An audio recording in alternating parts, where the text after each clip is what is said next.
So our topic 24, the title is Expressing Numbers in Scientific Notation.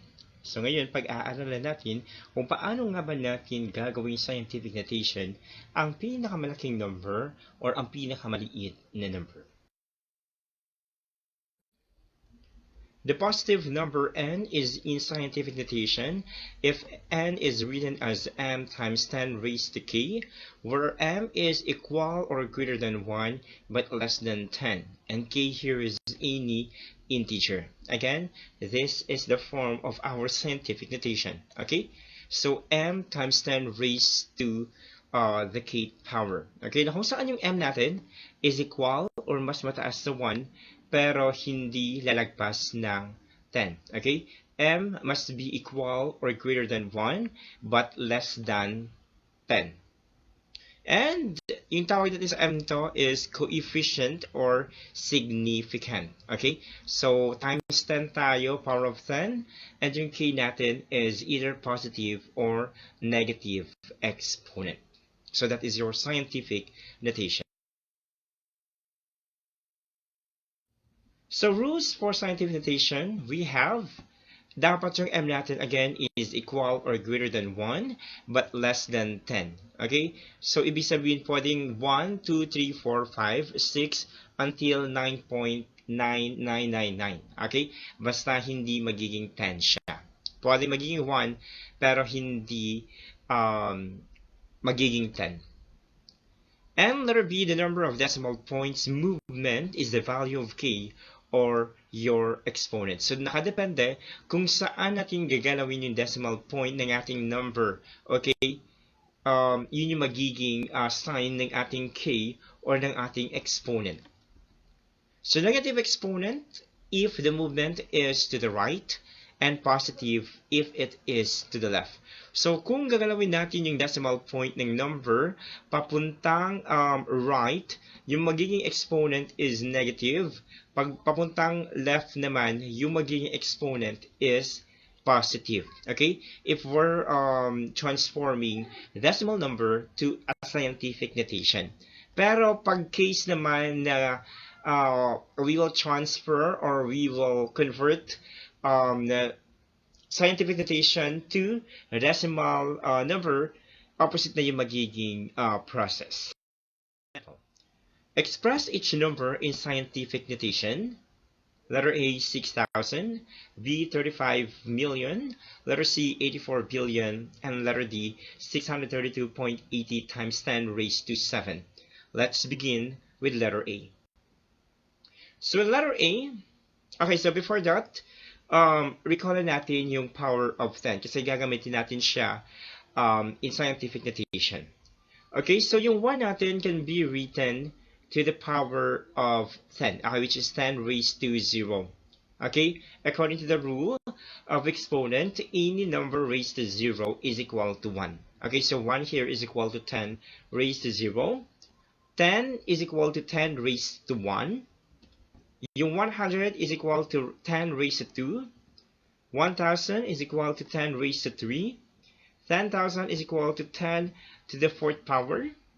100,000 is equal to the 10 to the 5th power. And 1 million is equal to 10 raised to the 6th power.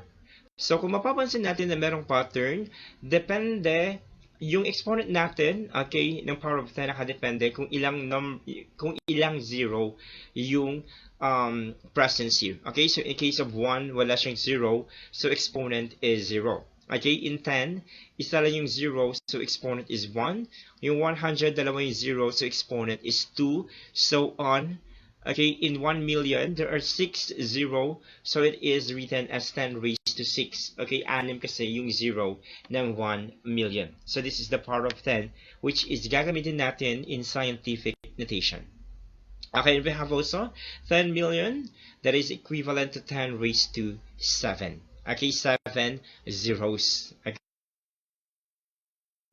So going back to letter A, we have 6,000. 6,000 can also be written as 6 times 1,000. Okay?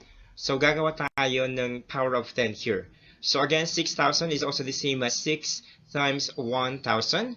At alam natin na yung 1,000 kanina is also the same as 10 raised to 3. Therefore, the scientific notation of 6,000 is 6 times 10 raised to 3, or to the third power. That's the final answer. Letter B. We have 35 million.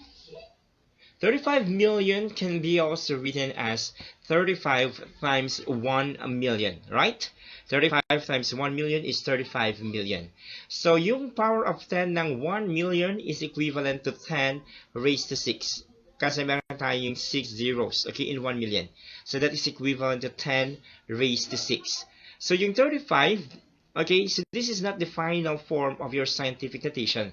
Kasi according to the rule, dapat yung m natin must be equal to 1 or greater than 1, but not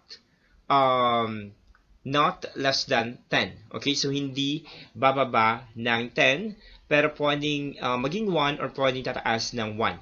So yung 35 na to is greater than 10. So hindi siya rule ng m natin. So yung gagawin natin dito is we need to change this into scientific notation, okay? Na kung saan yung m natin magiging less than 10 or equal or greater than 1, okay? So yung 35, pwede natin gawing 3.5 times 10, which is also the same as 35, right? So 3.5 times 10 is also the same as 35. So here, ginawa na siya nating m, okay, which is greater than 1 but less than 10. That is 3.5, okay? So again, 35 here becomes 3.5 times 10 raised to 1 times, copy lang yung 10 raised to 6. Then, simplify natin. Okay, the rule here, okay, pagdating sa may exponent, pag pareho yung base, we need to copy the same bases and add the exponent. So here, we need to add 1 at saka yung 6 and copy the common base. So we have 3.5 times 10 raised to 7. 1 plus 6 is 7. So therefore, the scientific notation of 35 million is equal to 3.5 times 10 raised to 7. Letter C. We have 84 billion. 84 billion can be written as 84 times 1 billion. So how many zeros are there in 1 billion? In 1 billion, meron tayong 9 zeros. Okay, so we have hundreds, thousands, million, billion. So this is 1 billion. Okay, so 84 times 1 billion. So in 1 billion, there are 9 zeros. So pwede natin siyang gawing 10 raised to 9. Okay, 1 billion is also the same as 10 raised to 9. 84 here is not in the form of m, so we need to convert this into m. Na kung saan, equal or greater than 1 but less than 10 dapat yung m natin. So 84 is greater than 10. So we need to convert this into 8.4 times 10. 8.4 times 10 is also the same as 84. Okay? So na-convert na siya into m.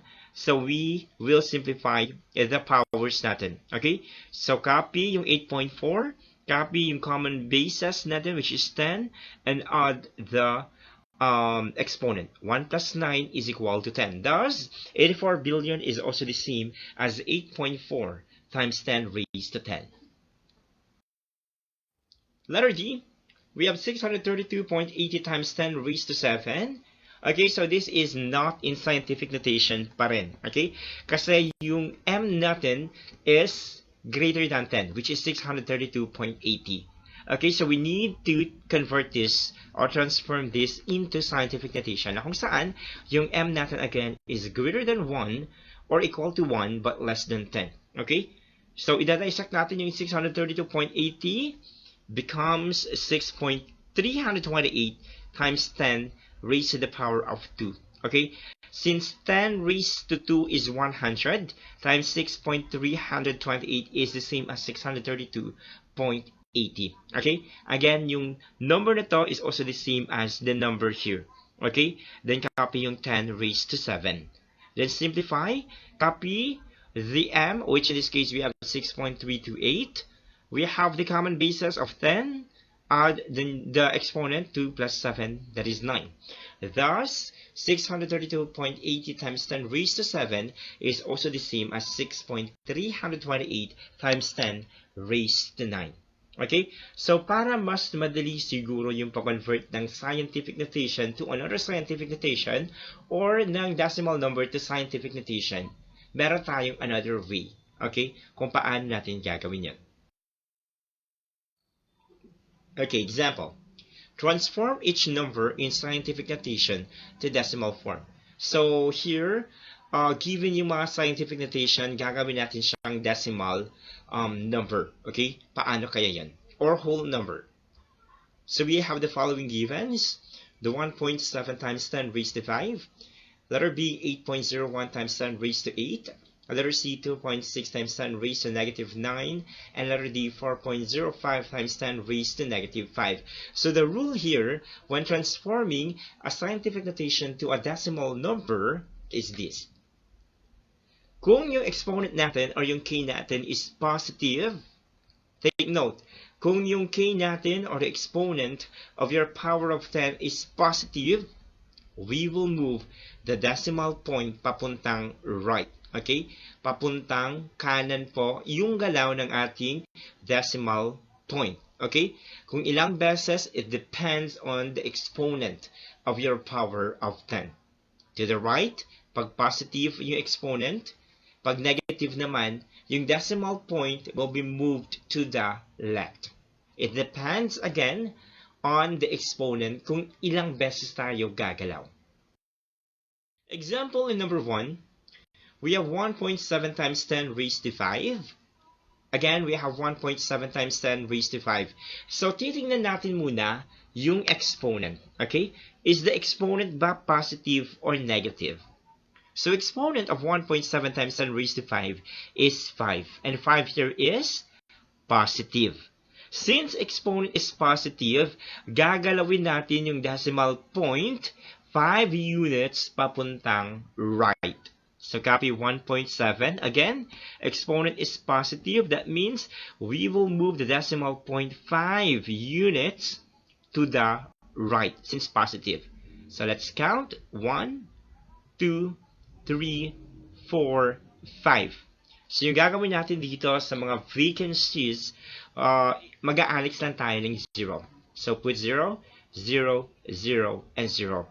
So that means 1.7 times 10 raised to 5 is also the same as 7 times 10 raised to 5. Another example, 8.01 times 10 raised to 8. Again, titingnan natin yung exponent. Is the exponent ba positive or negative? Okay, exponent here is 8, and 8 is positive. So we will move the decimal point 8 units papuntang right. So copy 8.01. Again, we will move the decimal point 8 units to the right since positive. Let's count. 1, 2, 3, 4, 5, 6, 7, 8. Okay, yung mga vacancies, lalagyan natin ng zeros. So put zeros in all vacancies here. Thus, 8.01 times 10 raised to 8 is also the same as 801 million. That's the answer.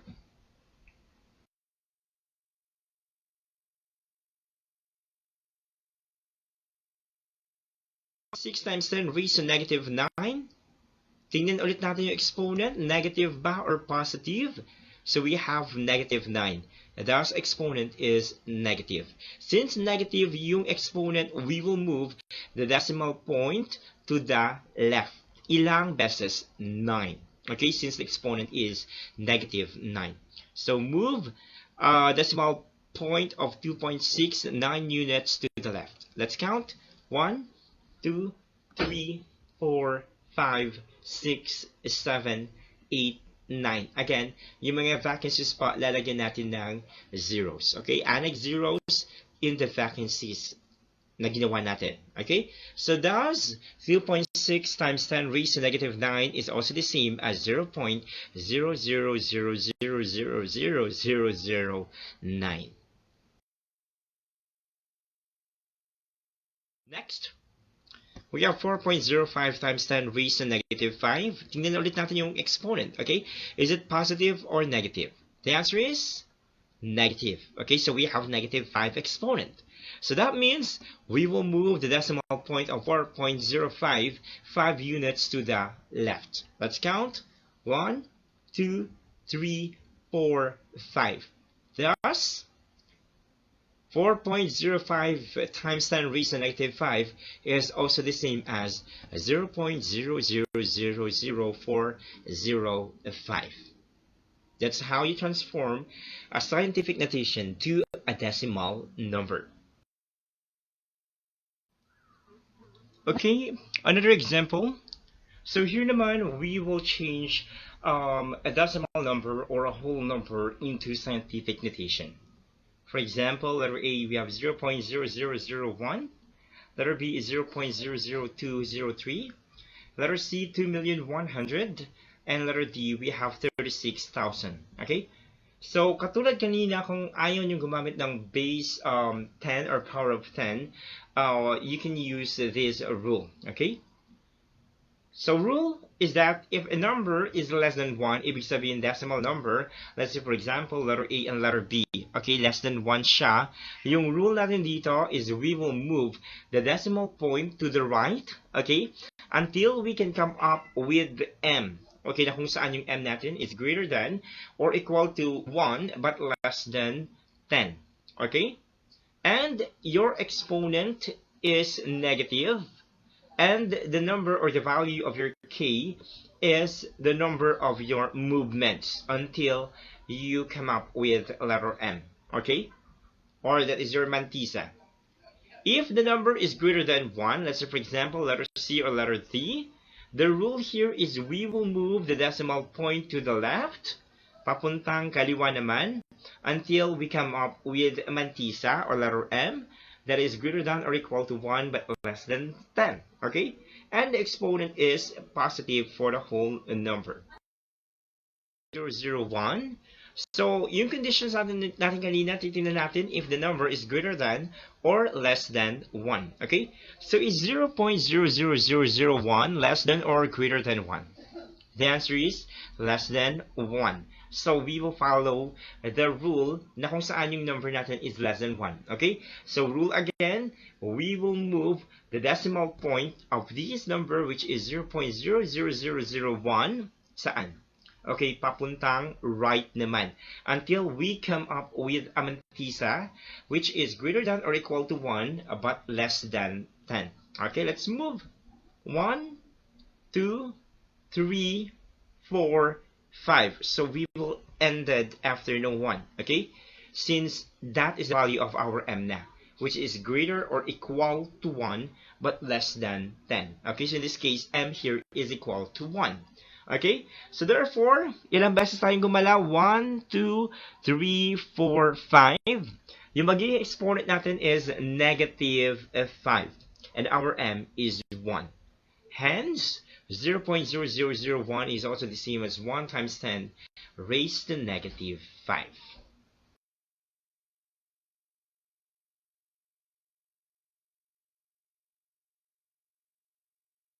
Tingnan natin yung conditions natin. Is the number less than or greater than 1? The answer is less than 1. Since less than 1 siya, yung movement natin is papuntang right until we reach, okay, or until we come up with the mantisa, okay, which is greater than or equal to 1 but less than 10. So ano kaya magiging number natin? Okay, that is 2.03. Since 2.03 is in between of 1 and 10. Hindi pwedeng 20.3 kasi mag-i-exceed na siya sa condition natin, which is M must be less than 10. Okay? Hindi din pwedeng 203. Okay? So let's move. 1, 2, 3 and stop. Okay? So our M is equal to 2.03 and our exponent is negative 3. Hence, 0.00203 is also the same as 2.03 times 10 raised to negative 3.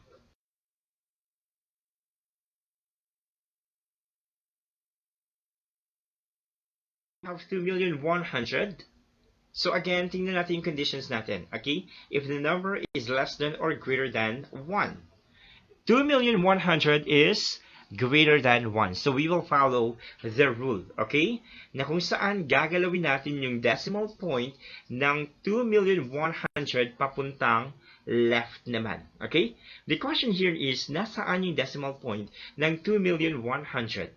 Nasa dulo, okay? That is, after ng 100 na to. Nandoon yung decimal point niya. So let's count. 1, 2, 3, 4, 5, 6, and stop. Okay? Para makakuha tayo ng mantisa, which is 2.0001, which is less than 10, but greater than 1 siya. So thus, 2,100,000 is also the same as 2.001 times 10 raised to 6.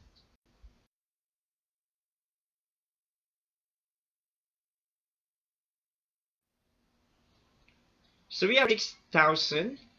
Condition, is 36,000 less or greater than 1? The answer is greater than 1. Okay, so rule again, we will move the decimal point to the left, okay, until we come up with a mantisa. Okay, so here we have 36. So ano kaya, saan natin ilalagay yung decimal point? In between of 3 and 6. So come up with 3.6, okay, which is our letter M, okay, which is greater than 1 but less than 10. So let's move 1, 2, 3, 4, and stop. Okay? So, 4 yung ginalaw natin. Ibig sabihin yung exponent natin is 4 and is positive. Hence, 36,000 is the same as 3.6 times 10 raised to 4.